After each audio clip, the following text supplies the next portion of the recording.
वक्फ कानून पर जब भी फैसला आएगा वो फैसला भारत की राजनीति, भारत की सामाजिक सांस्कृतिक परिस्थिति और उससे जुड़ी हुई जो भी राजनीति इस देश में सांप्रदायिकता या धर्म के आधार पर होती है, उसमें आपको बड़ा व्यापक अंतर नजर तो आएगा कि संसद द्वारा जिस विधेयक को पास किया गया और कानून की शक्ल में भारत के सामने है, उसको लेकर बहुत सारी आपत्तियां इस देश के संविधान में दर्ज मौलिक अधिकारों से भी जुड़ी हुई है।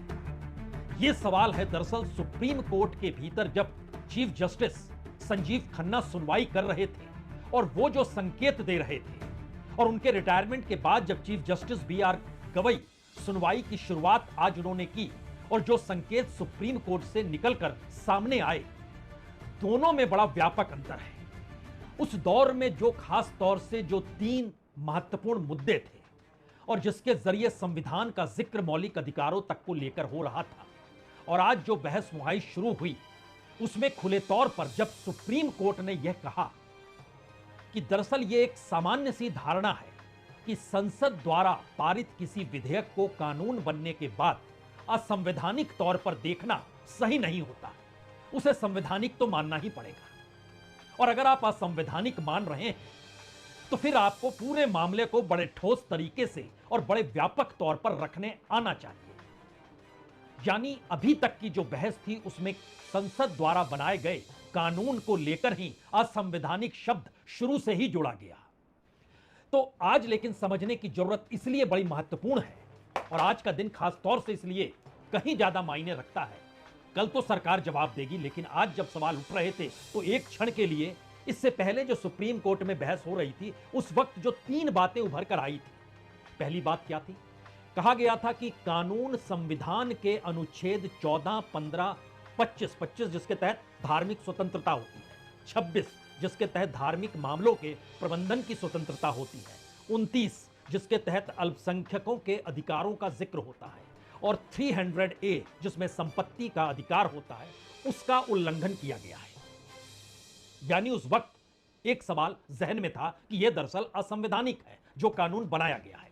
दूसरा कहा गया मामला उस दौर में जो उठा था उसमें था कि वक्फ बोर्ड में गैर मुसलमानों को शामिल करना और डिस्ट्रिक्ट कलेक्टर को वक्फ संपत्ति का फैसला करने का अधिकार देना सरकारी दखलंदाजी को बढ़ाता ही नहीं, सब कुछ उसके हाथ में सौंप देता है।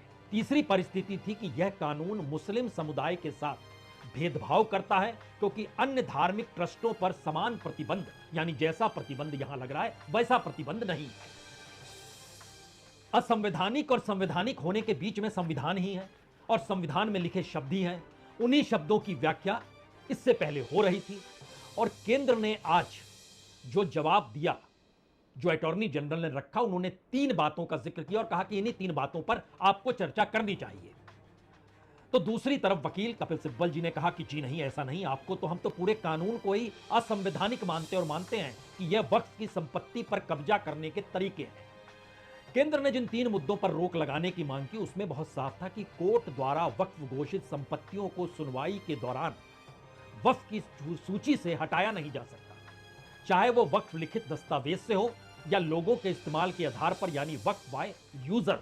दूसरी महत्वपूर्ण बात जिसको रोक लगाने की मांग की थी कि संशोधित कानूनों में प्रावधान है कि जब तक कलेक्टर संपत्ति के सरकारी होने या नहीं होने की जांच कर रहा हो तब तक उसे वक्फ ना माना जाए। और तीसरा मुद्दा था कि वक्फ बोर्ड और वक्फ काउंसिल के सभी सदस्य मुस्लिम होने चाहिए, केवल जो पद के कारण सदस्य बनते हैं वे अपवाद हो सकते हैं। तो इस पर भी रोक लगाने का जिक्र आज केंद्र सरकार की तरफ से कर दिया गया। अब यहां पर बड़ा सवाल है कि आज जब सुनवाई शुरू हुई, चीफ जस्टिस बी.आर. गवई खुद थे, जस्टिस ए.जी. मसी खुद थे। उन्होंने जो 3 बातें शुरू में रखी या कहें सुनवाई के वक्त से जो उभर कर आई, जो एक संकेत दे रही है कि आने वाले वक्त में इस कानून पर क्या फैसला सुप्रीम कोर्ट दे सकता है, यह संकेत है। कैसे? पूरी सुनवाई के दौरान, हम सुनवाई पर आए उससे पहले एक चीज समझिए कि दरअसल सुप्रीम कोर्ट ने कहा बहुत साफ तौर पर, बिल पर तभी रोक लगा सकते हैं जब वो असंवैधानिक लगे। और सामान्य धारणा है संसद में कोई बिल कानून बनता है तो वो संवैधानिक होता है, और अगर इसके बावजूद भी आपको असंवैधानिक लग रहा है तो मामला आपको मजबूती से रखना चाहिए। क्योंकि CJI B R Gavai, justice A G और जस्टिस के विनोद चंद्रन के बेंच ने जब सुनवाई की तो सुनवाई के दौरान तुषार मेहता ने बहुत साफ तौर पर शुरू में कहा कि देखिए इन 3 मुद्दों पर ही हम जवाब दे रहे हैं, आप चर्चा कर लीजिए। तो इसका विरोध कपिल सिब्बल ने कहा कि जी नहीं। उन्होंने बहुत साफ तौर पर कहा कि हम तो अलग अलग मुद्दों के आसरे पूरे के पूरे इस परिस्थिति का जिक्र करना चाहते हैं कि जो कुछ हुआ है वह इसको बताने के लिए काफी है कि दरअसल आप जिस दिशा में फैसला दें उससे पहले समझ लीजिए कि हम इस बिल को ही असंवैधानिक क्यों मानते हैं। सिब्बल साहब ने ये बात कही कि साहब ये वक्फ कानून को देखकर साफ तौर पर अंदाजा होता है कि मुसलमानों के राइट्स को छीना जा रहा है, जो कॉन्स्टिट्यूशन ने उनके फंडामेंटल राइट्स दिए हैं वो इसमें छीन लिए जा रहे हैं। तो कपिल सिब्बल ने कहा कि 3 मुद्दे नहीं, सभी मुद्दों पर बहस होनी चाहिए। और यहीं से बात निकली कि दरअसल 2025 का वक्फ कानून कहा गया कि सुरक्षा के मकसद से बनाया जा रहा है, लेकिन असल में इसको बनाने का तरीका ही ऐसे था जिससे वक्फ संपत्तियों को एक गैर न्यायिक प्रक्रिया के जरिए कब्जे में लिया जा सके। और फिर उन्होंने कहा कि हमें यह भी जानकारी मिली है कि विवाद की प्रकृति क्या है। कलेक्टर के ऊपर के स्तर के एक अधिकारी को उस विवाद को देखने के लिए नियुक्त किया गया जाता है और सारी संपत्ति कब्जे में ले ली जाती है। इस पर चीफ जस्टिस कहते हैं बिना कानूनी प्रक्रिया को अपनाए हुए सब कुछ कब्जे में ले लिया जाता है। तब सिब्बल कहते हैं कि सरकार अपनी प्रक्रिया खुद तय करती है और कोई भी विवाद खड़ा कर सकता है। यह एक पहलू है। और दूसरा, वक्फ क्या होता है? वक्फ का मतलब अल्लाह के नाम पर संपत्ति का दान है और इसके अनुसार वो संपत्ति ट्रांसफर नहीं की जा सकती। अगर एक बार वक्फ हो गया तो वो हमेशा वक्फ का ही रहेगा। इसका ऐतिहासिक कारण है और हमारे संविधान के तहत राज्य किसी भी धार्मिक संस्था को फंड नहीं कर सकता है। अगर कोई मस्जिद है तो राज्य उसकी फंडिंग नहीं कर सकता। कब्रिस्तान है तो वह भी निजी जमीन पर बनाया जाता है, वहां कोई कमाई नहीं होती है, बस लोग अपने प्रियजन को वहां दफनाने आते हैं। और तो फिर इन्हें चलाया कैसे जाता है? चैरिटी, दान पुण्य के जरिए चलाया जाता है। सीजीआई यहां पर कहते हैं यह तो अन्य मंदिरों में भी होता है, मैं दरगाह भी जाता हूं, वहां पर भी होता है। तब सिब्बल कहते हैं देखिए मस्जिद और दरगाह में अंतर होता है।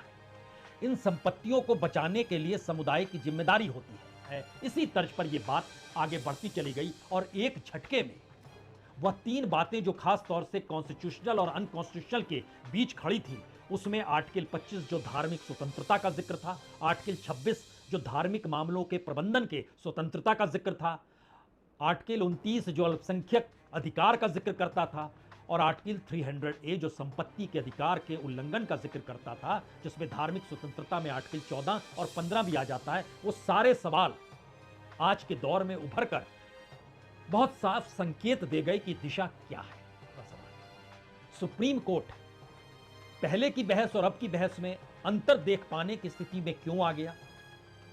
और तीसरा सवाल, कॉन्स्टिट्यूशन में दर्ज जो अधिकार हैं और जिस आर्टिकल का जिक्र हो रहा है उसको लेकर वर्तमान के संदर्भ में नए सिरे से सोचना और परिभाषित करना, क्या इस दौर में सुप्रीम कोर्ट भी उसी रास्ते है? इसीलिए हमने शुरू में आपसे कहा संस्थानों को संभालने वाला व्यक्ति कौन है और उस व्यक्ति के आश्रय कोई भी संविधान कैसे काम करेगा और संस्थान कैसे चलेगा और उसकी कार्रवाई क्या होगी। मौजूदा वक्त की सबसे बड़ी हकीकत यही हो चली है। आप समझ गए तो ठीक, अन्यथा कल का इंतजार कीजिए जब सरकार जवाब देगी और फिर अंतरिम आदेश पर फैसला आएगा। बहुत बहुत शुक्रिया, बहुत बहुत शुक्रिया।